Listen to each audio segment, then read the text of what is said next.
আপনারা দেখছেন একুশে টেলিভিশন।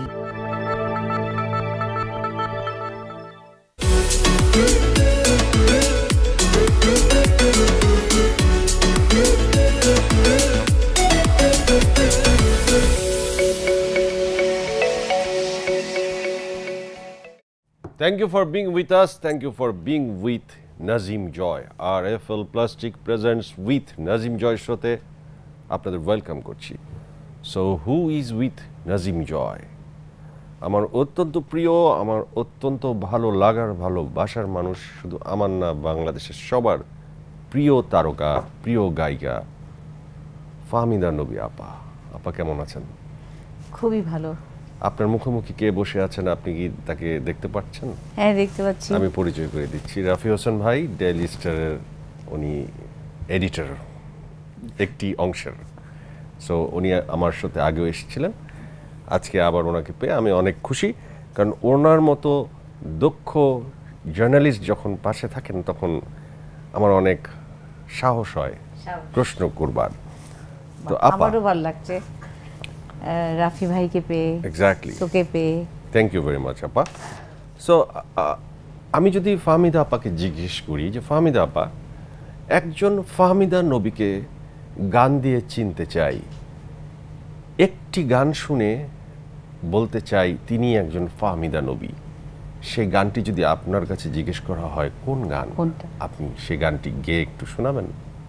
আমি জানি যে আপনার অসংখ্য ভালো গান আছে, প্রিয় গান আছে, কিন্তু একটি গান, এই অসংখ্য গানের মধ্যেও যখন মানুষ একজন মানুষকে একটা গান দিয়ে বেশি ভাবে, চিন্তা করে, তখন সে গানটাই শোনায়। জি। লুকোচুরি লুকোচুরি গল্প, তারপর হাতছানি অল্প, চাই চাই উড়তে উড়তে, মন চায় উড়তে উড়তে। অসাধারণ। তো আপনি যখন বললেন যে তারপর হাতছানি অল্প অল্প, রাফি ভাই হাতছানি দিলেন, আমি খেয়াল করছিলাম। যাক, এই কথা, হ্যাঁ এক্স্যাক্টলি, এই কথাটি বলে যে রাফি ভাইকে হাসাতে পারলাম, উনি যে হাসলেন, এটি অত্যন্ত ভালো লাগছে। রাফি ভাই, ফাহমিদা আপার এই বর্ণাঢ্য ক্যারিয়ারে ওনার প্রাপ্তি অপ্রাপ্তি অনেক কিছুই তো আছে, সুখ দুঃখ, চাওয়া পাওয়া, অনেক কিছুই আছে যা আপনি একজন সিনিয়র জার্নালিস্ট হিসেবে অনেক কিছুই জানেন। আমি ওনার ক্যারিয়ার নিয়ে আপনাকে একটি অসাধারণ কোশ্চেন করতে বলবো, সেই কোশ্চেনটা যেন গতানুগতিকের বাইরে একটি কোশ্চেন হয় ক্যারিয়ার নিয়ে। আপনি সামিনা নবীকে কত নাম্বার দেবেন? এক। আর আপনাকে? আমাকে, আমি একটু পিছনেই থাকতে চাই। কেন? এটা কি মানে বড় বোন হিসাবে এটা দায়িত্ব? বড় বোন হিসাবে না, আমি মনে করি যে সবসময় যে কণ্ঠকে মানুষের ভালো লাগে সে কণ্ঠ আমারও ভালো লাগে, তো তাকে তো আমি আমার একটু সামনে রাখতে চাই। আর এবং সামিনাকে আমি আমার কম্পিটিটর ভাবি, বাংলাদেশে যদি বলি বা যে কোনো জায়গাতেই বলি না কেন, যে সবচেয়ে ভালো গায়িকা, সঙ্গীত শিল্পী, এবং সবচেয়ে, আমাকে যদি কেউ প্রশ্ন করে যে আপনি কি সামিনাকে কম্পিটিটর ভাবেন, আমি হ্যাঁ, ওই আমার competitor.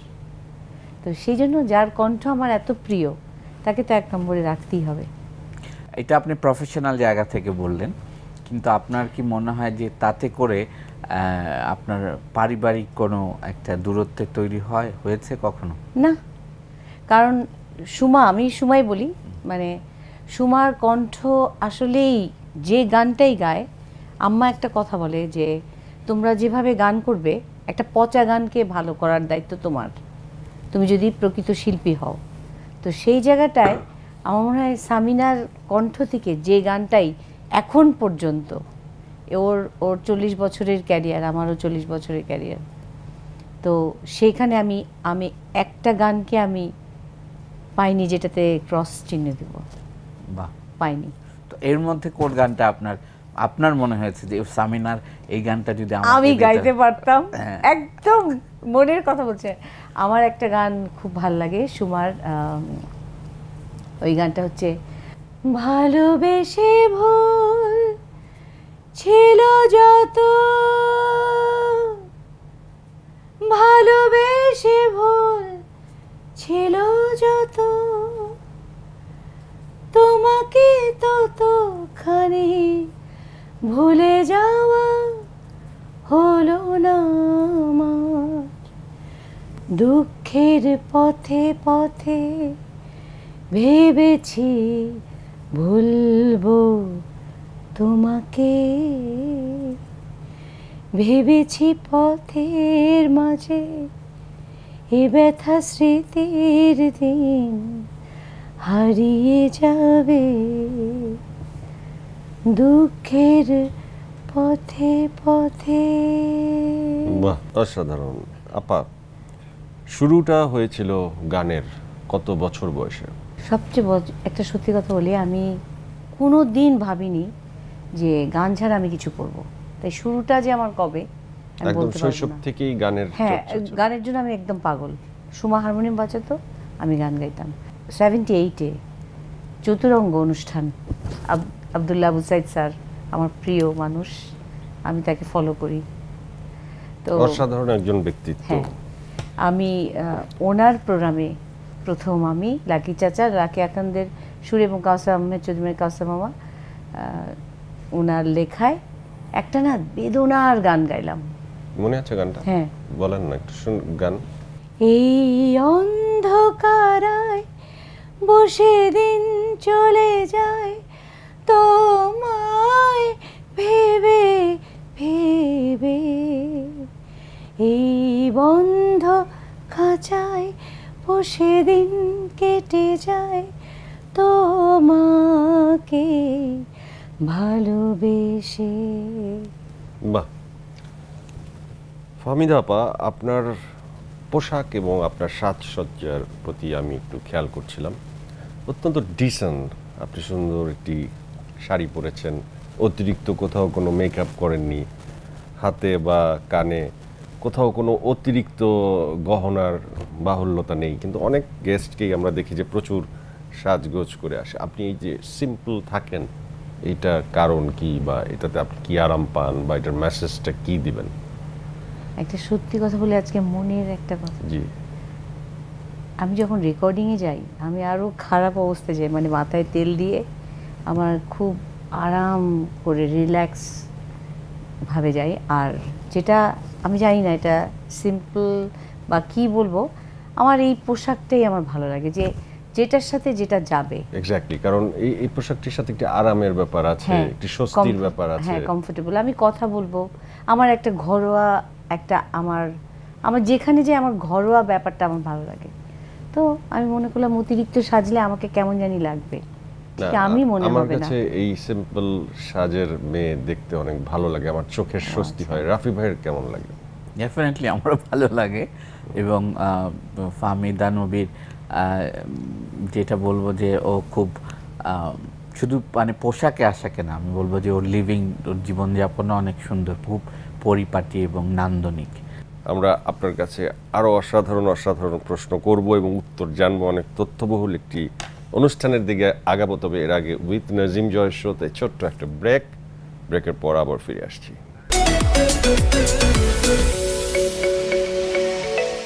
Welcome back. RFL plastic presents with Nazim Joy শোতে। ফাহমিদা আপা, একটু যদি তাকাও তুমি, মেঘগুলো হয় সোনা, বাহ, আকাশ খুলে বসে আছি, তাও কেন দেখছো না, একই আকাশ মাথার ওপর, এক কেন ভাবছো না, আকাশ খুলে বসে আছি, তাও কেন দেখছো না। এই গানটা শুনলে আমার খুব ঈশিতার কথা মনে হয়। হ্যাঁ, তোমরা ছিলে ওই নাটকে একসাথে। ও তো আমাকে অভিনয় করালো নাটকে।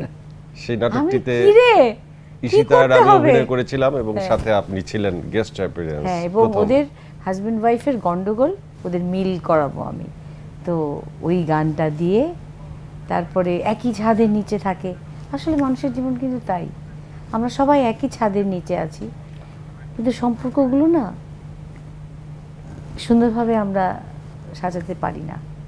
আজকে আমি একটা লিখছিলাম, লিখেছি ফেসবুকে একটা দিয়েছি যে সাজানো যায় গোছানো কঠিন। সাজানো যায় গোছানো কঠিন, বাহ। তো সেটাই গোছাতে হয় আসলে। তো এই নাটকটা, এই গানটা দিয়ে ওদের মিল হলো, কি সুন্দর মোমবাতি দিয়ে, একটু জন্য আমার শাড়িটা পুড়ে যায়নি। হ্যাঁ, ছোট জনের ভেতরে ছিল কাজটা। আপা, সামিনা আপার রাগ নিয়ে অনেকের অনেক রাগ কথা আছে যে উনি অনেক রাগী। সেটা ও বলবে কেন? না, সেটা তো সামিনা বলবে। আপনার প্রতি আবার আরেকটা ইমপ্রেশন আছে যে আপনি সহজে রাগ হন না, আপনি খুবই বিনয়ী। তো এই দুই বোনের দুই রকম চরিত্রের কথা মানুষ জানেন বা চর্চা করেন বাইরে, কথা যখন আমরা শুনি। আপনি তো অনেক কাছ থেকে আপনার বোনকে চিনেন, আসলে কি উনি রাগী বা আসলে কি আপনি অনেক বিনয়ী? মানুষের এই যে রাগ, অভিমান, তারপরে বিনয়, সব কিছু কিন্তু থাকে, এক একজনের এক একভাবে সেটা প্রকাশিত হয়। কিন্তু সুমা সম্পর্কে যে সবাই বলে, যদি বলে থাকে যে ওর রাগ আসলে একটু গম্ভীর হয়ে থাকে, ও সহজে একটা মানুষকে বোঝার চেষ্টা করে, যখন বুঝে যায় তখন দেখে আরে সুমাপা তো সুমাপা, হ্যাঁ এরকম। কিন্তু ও বোঝার চেষ্টা করে, এরকম করে থাকে, এসে কথা বললে ভালো, তো ওটাতে সবাই ভয় পেয়ে যায়। আর আমি তো বলি কিরে কি খবর, ভালো। ঠিক সেই কারণেই কি রাফি ভাইয়ের সাথে সামিনা আপার সম্পর্কটি বন্ধুত্বের হয়নি, আপনার সাথে হয়েছে? বন্ধুত্বের অবশ্যই, এখন আমরা খুব ভালো বন্ধু। আমি বলছি যে আপনি বলছিলেন যে দুই বোনের ভেতর ওনার হ্যাঁ, সাথে মানে বন্ধুত্ব বলতে আমি ঠিক এই রাগের কারণেই কি সেটা হয়েছে? না না না, আসলে রাগের কারণে না। সামিনা আপার যেটা, উনি বোন হিসাবে তো অনেক বেশি কাছ থেকে জানে। আমার যেটা মনে হয় যে সামিনা আপা একটু মুডি, এটা ঠিক, কিন্তু যার সাথে ওনার বন্ধুত্ব হয়ে যায় সে কিন্তু একদম তখন অন্য ইয়ে। বাট ফাহমিদা আপা যেটা বললো যে উনি আবার সবার সাথে একটু খুব সহজে মিশে যেতে পারে। সামিনা আপার হয়তো বা সেটা একটু সময় লাগে কিছুটা, বাট হয়ে গেলে আবার ডেফিনেটলি। এবং সত্যি সামিনা, ওরা দুইজনেরই, বাট বলবো যে ওরা অনেক লাভিং, অনেক কেয়ারিং, অনেক কিছু। তো আপনি ক্যারিয়ারে প্রথম প্লেব্যাক কবে করেছিলেন? আমি প্রথম করি 80, আচ্ছা এটা সিনেমাটা কবে হলো, সেটা হলো দূরদেশ। দূরদেশ কোন গানটি আপনার? আমি আর সামিনা দুই বোন মিলে গানটি ভাইটি আমার তুমি কেঁদো না। অসাধারণ সুন্দর। আমি আপনার সাথে এই গানটি একসাথে গাবো। আপনি গান, আমি মুখস্থ আমার গানটি। ভাইটি আমার তুমি কেঁদো না, তোমার চোখের জল দেখে আসে কান্না, এই টাইপের কিছু একটা দেখেছেন মুখস্থ। আপনি গানটা গাবেন আপা? একটু তুই গা একটু। আমি তো সুর নাই এর ভিতরে, আমার গলা বসা। ভাইটি আমার তুমি কেঁদো না, মনটি আমার তুমি কেঁদো না, তোমার চোখের জল দেখে আসে কান্না, ভাইটি আমার তুমি কেঁদো না। বা এই যে রফি ভাই, দূরদেশ এবং 80-র দশকের শুরুর দিকের একটি ছবি, প্রথম প্লেব্যাক, কত কিছুর সাক্ষী। এই মানুষটি জীবন্ত কিংবদন্তি আমাদের সামনে বসে আছেন। আমরা অনেক আরো কথা শুনবো, জানবো উইথ নাজিম জয় শোতে। ছোট্ট একটা ব্রেকের পর আবার ফিরে আসছি।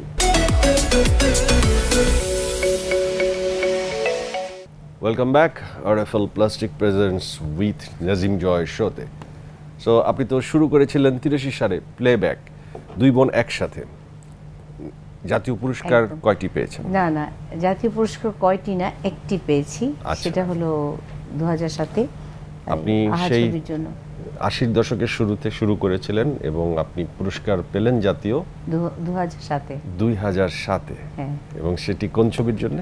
আহা ছবির। কোন গানটির জন্য? লুকোচুরি। ওয়াও। সো এই গানটিও তো মানে গানের অনুষ্ঠান না, কিন্তু গানটি তো শুনতে অনেক ইচ্ছে করছে। কিন্তু আপনার এই আক্ষেপটি কি ছিল যে অনেক দিন হয়ে যাচ্ছে অথচ জাতীয় চলচ্চিত্র পুরস্কার আপনার কাছে আসছে না? আমার ঘটনা তো একটু অন্য।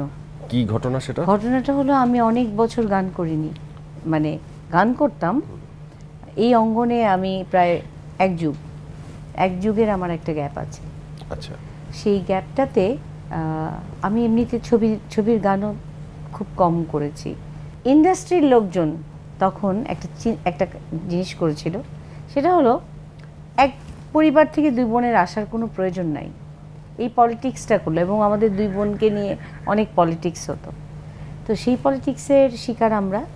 এবং নকল ছবিতে গান করব না সেরকম একটা ব্যাপার ছিল বলে আরও অনেক দিন আমার একটা গ্যাপ, সেই কারণে আমার গান গাওয়া হয়নি। ছবিতে আমি ফিরে আসি, একটা খুব ইন্টারেস্টিং ব্যাপার। মিল্টন খন্দকার আছে না, গীতিকার, হ্যাঁ, 2005-এ আমাকে বলল যে ফাহমিদা আপা, আমার খুব ইচ্ছা একটা ছবিতে আপনি গান করেন, আপনি তো ভালো গান না হলে করেন না। এই কথাটা কিন্তু আমাকে বলেছে, এবং আমাকে এখন পর্যন্ত সবাই এই কথাটাই বলে যে আপনি ভালো গান না হলে তো করবেন না। এটা কিন্তু আমার কাছে এই শব্দটা, এই বাক্যটা কিন্তু অনেক অনেক গুরুত্বপূর্ণ, যে আমাকে নিয়ে ভাবে। তার মানে ওটা পলিটিক্স হচ্ছিল, প্লাস আমার নিজস্ব কিছু সমস্যা, পারিবারিক সমস্যা ছিল, যেটার কারণে আমি এক যুগের মতো দেশের বাইরেও ছিলাম, আমি করতে পারিনি। এবং সেটা কিন্তু আমার এখন এসে দারুণ একটা অনুভবের জায়গা তৈরি করেছে। সেটা হলো যে সে সময়ের যে আমার, এটাকে আমি বলবো এক ধরনের শাস্তি, আমি কিছু শিক্ষা। এখন আমি গান করছি, যদি আমি আবার গান এই মুহূর্তে না করতে পারি আমার কোনো আফসোস হবে না, কারণ আমার একটা যে ওই যে শিক্ষা ছিল 12 বছরের একটা গ্যাপ, আমার ভালো গান না হলে করব না, এই বিষয়টা কিন্তু আমার ভিতরে। কিন্তু আপা এখানে রাফি ভাইয়ের হেল্প নিয়ে একটি কথা আমি বলতে চাই, যে রাফি ভাই একজন শিল্পী কি শুধুই তার যে পার্সোনাল প্রবলেম, ফ্যামিলি প্রবলেম, এই কারণে উনি গান থেকে দূরে থাকবেন, এতে করে ভক্তরা কি বঞ্চিত হননি? হ্যাঁ, ডেফিনেটলি। এক নাম্বার। দুই নাম্বার হচ্ছে উনি আবার ইচ্ছে হলে গান করবেন বা করবেন না, সেক্ষেত্রে এই যে ভক্তরা অপেক্ষা বা ভক্তদের তৈরি হওয়া একটি ভালোবাসার জায়গা, সেটি কি নষ্ট হয়ে যায় না? এবং ভক্তরা কি জানার অধিকার রাখে না পারিবারিক সমস্যাটা কি?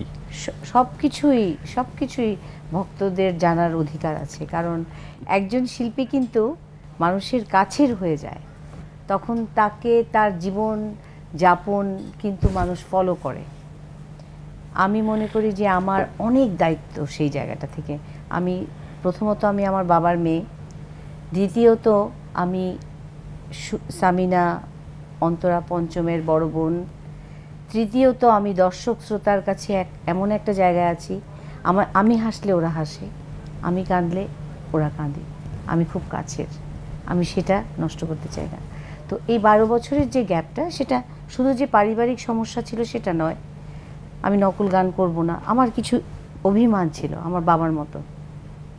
পরে একদিন আমি রিয়েলাইজ করলাম, অভিমান করলে আমি দর্শক শ্রোতাকে অবহেলায় ফেলব, অবজ্ঞা করা হবে, তাদেরকে মানে কিছু ভালো গান থেকে আমি বঞ্চিত করব। আমি তো সেটা করতে পারি না, আমি অভিমানী হব না, আমি কাজ সেটা বুঝতে কি একটু বেশি সময় নিয়েছি। কিন্তু কি আপনি অনুতপ্ত? না, সেই জন্যই তো দুপুরের একলা পাখির মতো গান হয়েছে। আমার ট্র্যাকটা একটু আলাদা হয়েছে। যেমন সামিনা গান করছে, তখন ফাহমিদা আসতে গেলে আরেকটা, দুজনে তো একই রকম গলা, একজনকে নিলিত হয়, তো আমাকে এখন ট্র্যাক বেছে নিতে হয়েছে। আমি আসলে কিভাবে আসব মানুষের কাছে? দুপুরে একলা পাখি কিন্তু আমার একটা টার্নিং পয়েন্ট, যেখানে গানগুলো ছিল জীবন, মানে মনে করো মুহূর্তের গান, নাটকের মতো, মানুষের জীবন যাপন, এই মুহূর্ত, চা খাওয়া, তারপরের অনুভূতি, একটা প্রেম, কিংবা সেই প্রেমের অনুভূতিতে সেই মুহূর্তে কি হতে পারে, ভালোবাসা জায়গাগুলো কেমন। তো সেই রকমভাবে আমি আবার কামব্যাক। এবং আমি একটা জিনিস বিশ্বাস করি, যে মানুষ যা চায় সেটার জন্য যদি একটু কষ্ট করে, সেটার অর্জন কিন্তু অনেক সুন্দর। সো রাফি ভাই, আপনি ফাহমিদা আপাকে একটা প্রশ্ন করুন, শুনি। আমি প্রশ্ন করব? হ্যাঁ, করেন না প্লিজ। না, ফাহমিদা আপার যেটা আমি মনে করি যে যেই এতক্ষণ যে কথা বলছিল যে ওর 12 বছরের একটা গ্যাপ তারপরে ফেরত আসা, সেটা একজন শিল্পীর জন্য তুমিও যেটা বললে যে খুব রিস্কি, যে 12 বছর একটা লম্বা সময়, সে ততদিনে ভুলে যায়, কারণ অনেকে চলে আসে, তো সময়টাও চেঞ্জ হয়ে যায়। আগের 12 বছরও যেই শ্রোতাদের ছেড়ে গেছে, 12 বছর পর সে একই শ্রোতা নাই, টেস্ট সময় সব চেঞ্জ হয়ে যায়। তো ওর জন্য আমি বলবো শি ইজ ব্লেসড, আমি এই কথা বলবো যে ও যে আজকে এই অবস্থায় নিজেকে প্রতিষ্ঠিত করতে পেরেছে, সেটা কিন্তু খুবই টাফ যে কোনো শিল্পীর জন্য, সেটা অভিনয় বলো, সেটা গান বলো, যে কোনো দিয়ে।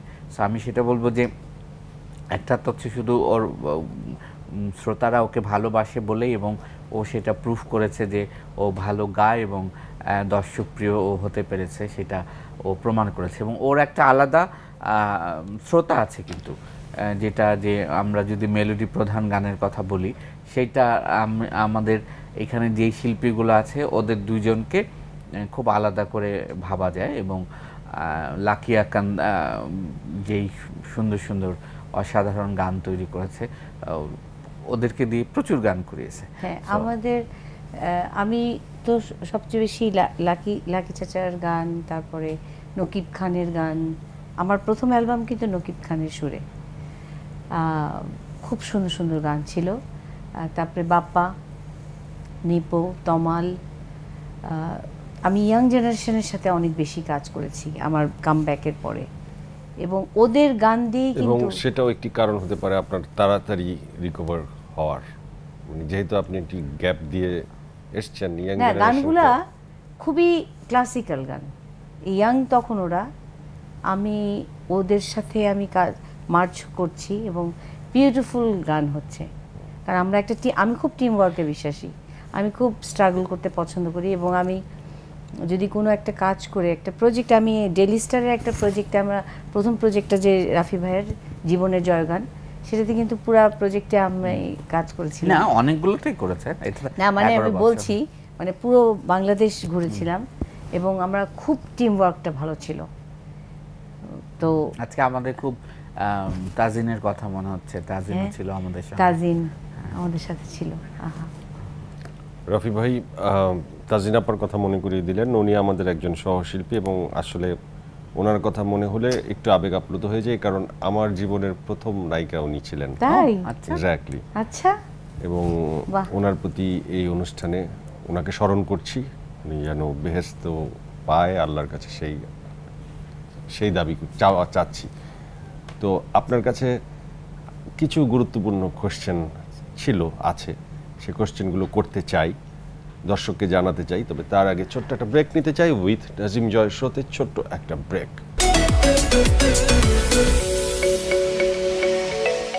ব্রেকের পর আবার ফিরে এলাম RFL plastic presents with Nazim Joy শোতে। আপা, এখন প্রশ্ন এবং আমাদের এই শেষ সেগমেন্ট, আমরা সবাই একটু দ্রুত প্রশ্ন করি, আপা দ্রুত উত্তর দেবেন বলে আমরা আশা করছি। আপা, একজন শিল্পীর দুঃখ থাকতেই হয়, দুঃখ না থাকলে আসলে শিল্পী হয়ে ওঠা হয় না। আপনার পরিবারের সবচেয়ে বড় দুঃখ কি, পারিবারিক দুঃখ কি? আমার একটা দুঃখ না, এটা আমার একটা দুঃখ এক জিনিস, বেদনা আরেক জিনিস। কিন্তু দুঃখ বোধ থাকতেই পারে, কিন্তু এই বেদনা, আমার মেয়ের বাবা মৃত্যুটা, এবং আমার বাবার মৃত্যুতে আমি তো ওই বেদনাকে আজকে অনেক বছর পরে একটু মেনে নিতে পেরেছি যে আমার বাবা নেই, কিন্তু শিল্পী হিসাবে আমার বাবা মানুষের মনে জায়গা করে আছে। কিন্তু আমার মেয়ের বাবা চলে যাওয়ার পরে আমাদের উপরে যে অত্যাচার হয়েছে, সেটা আমার ওই বেদনাটা আমি নিতে পারি না। এই বেদনাকে ঘিরে আপনার কোনো প্রশ্ন আছে বা কিছু জানার আছে? না, প্রশ্ন না, আমার অনেক কিছু সে জানে বলার আছে। সেটা হচ্ছে যে আমি সেই সময় সবসময় আমরা আছি, পাশে থাকবো। আমি দেখেছি ফাহমিদা নবীকে যে কতটা দৃঢ় এবং স্থির হলে এবং নিজের প্রতি একটা বিশ্বাস রাখলে এরকম একটা কঠিন সমস্যা মোকাবেলা করা যায়।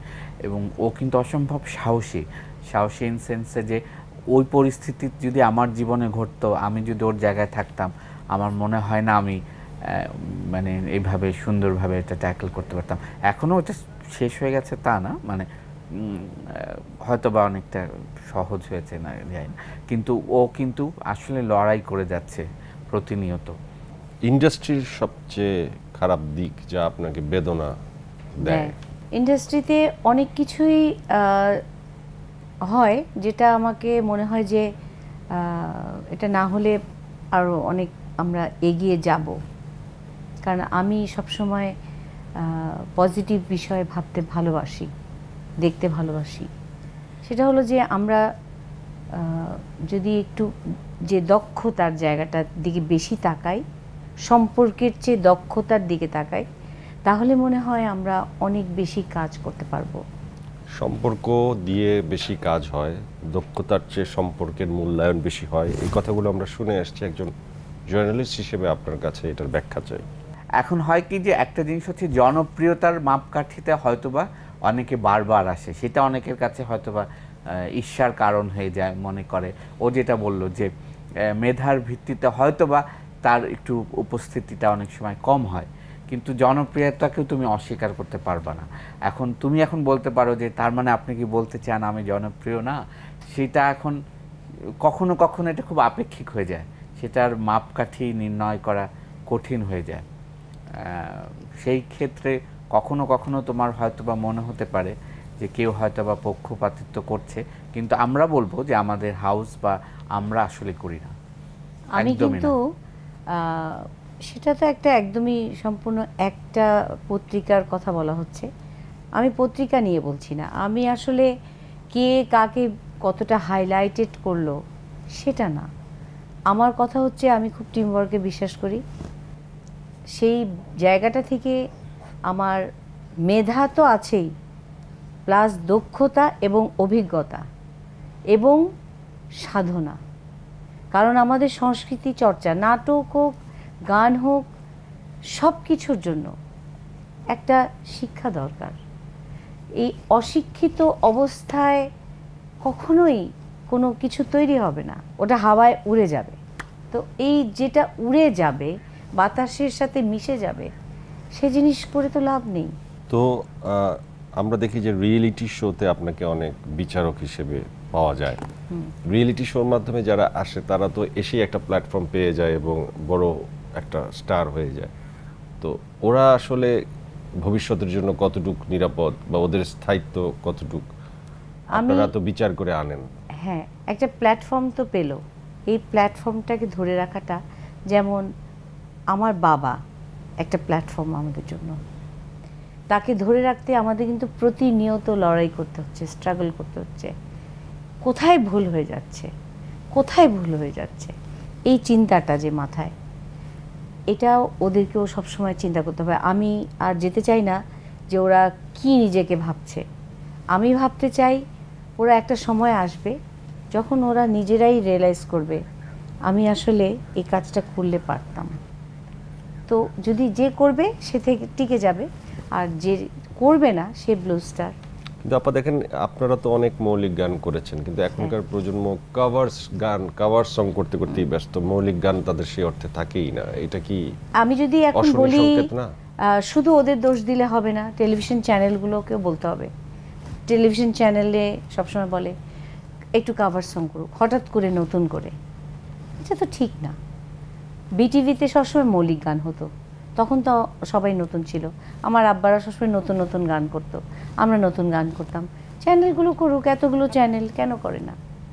শুধু প্রশ্ন এক পক্ষের জন্য হবে না। সো ফাহমিদা আপা কি স্টার, ব্লু স্টার না সুপারস্টার? Definitely superstar. তুমি শুনলেই যে চলে আমি ব্লু স্টার, তুমিও সুপারস্টার জয়। তোমার আমি যেমনি করে ফাহমিদার রিলঞ্চ হয়েছে, তোমার তো এখন আমি বলবো চারিদিকে সব চ্যানেলে শুধু জয়ময়। Thank you very much Rafi ভাই। ফাহমিদা আপা, শেষ দর্শকের কাছে কিছু কি বলবেন? বলার তো নিশ্চয়ই আছে, এত বছরের ক্যারিয়ার। আমি দর্শক শ্রোতাকে বলতে চাই, আপনারা বাংলাদেশের বাংলা গান বেশি করে শুনবেন, কারণ আরেকটা বিষয় হচ্ছে আমাদের গানের ভান্ডার কিন্তু বিশাল, সেটা শেষ করতে পারি না। কারণ আমরা যখনই শুনি যে আমাদের বাংলা গানগুলো, ছবির গানগুলো, সেগুলো কিন্তু অনেক আমাদের কারো গান ধার নেওয়ার দরকার নেই, এটা একটা কথা। আর একটা হলো আমাদের অতিরঞ্জিত জীবনযাপনের প্রয়োজন নাই, খুব সাধারণ জীবনে থাকতে পারলে আমাদের যে আজকাল যে বেদনা বোধগুলো জাগ্রত হয় সেগুলো বোধহয় কমে যাবে। আমি একটু সহজ হতে বলবো সবাইকে, সাধারণ হতে বলবো, সব কিছুতে আচ্ছা বলতে বলবো। আচ্ছা আচ্ছা রাফি ভাই, এই অডিও ইন্ডাস্ট্রি সামিনা আপা, ফাহমিদা আপা, শাহরিয়ার নাজিম জয় কিংবা একজন রাফি হোসেন, সবার উদ্দেশ্যেই তো আপনি কিছু বলতে পারেন। সবার উদ্দেশ্যে প্রথমত হচ্ছে যে আমি তোমাকে আবারও ওই কথা সূত্র ধরে বলতে চাই যে আমাদের অবশ্যই একটা দায়িত্ব যে আমরা একটা প্ল্যাটফর্ম দিই, এবং যখন একটা প্রধান দৈনিক বা টিভি চ্যানেল যেটাই বলো কাউকে তুলে ধরে, সেটা তাদের দায়িত্ব যে মানে সঠিক লোকটাকে যেন তুলে ধরা হয়। সো সেটা নিয়ে এখন এইটা নিয়ে অনেক দ্বিমত থাকে আসলে, কিন্তু আবারও আমরা বলছি আমরা কিন্তু যথেষ্ট কি বলবো ভাবনা চিন্তা করে এবং নিউট্রাল থেকেই কাজটা করি।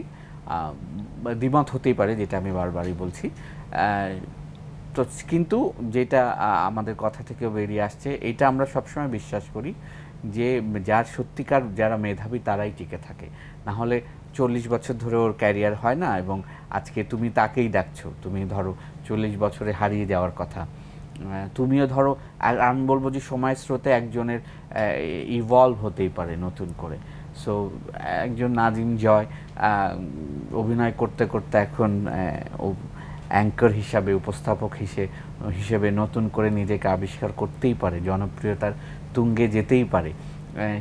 সেটা বড় কথা না, কথা হচ্ছে দর্শকদের মনে থাকা। সেটা আমার মনে হয় যে কাজের প্রতি যদি যে কেউ ভালোবাসা থাকে তাহলে সে টিকে থাকবে। অত্যন্ত মূল্যবান, অত্যন্ত সুন্দর কথা, কিন্তু অনেক সিরিয়াস আলাপ। এখন একটা সুন্দর গান, এবং গানটির আগে আমি শো থেকে বিদায় নিতে চাই, কারণ খুব মনোযোগ দিয়ে আপনার গান শুনতে শুনতে বাড়ি যাব। উইথ নাজিম জয় শো আজকের মতো শেষ, তবে শেষের পরেও থেকে যাবে রেশ, কারণ ফাহমিদা আপা আমাদের গান শোনাবেন। গান শুনতে শুনতে, গানের মুগ্ধতা নিয়ে আমরা নেক্সট এপিসোডের জন্য অপেক্ষা করব।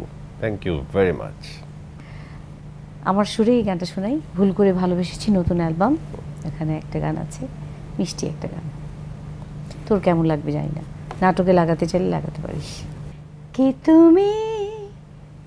তুমি বলো না আমায়, কে তুমি বলো না আমায়, তুমি কি শিউলি ঝরা ফুলের কোনো ভোরে, স্বপ্নের হাঁটাহাঁটি, স্বপ্নের কিছু দোলা, লালা, কে তুমি বলো না আমায়। বাহ, অসাধারণ। Thank you very much.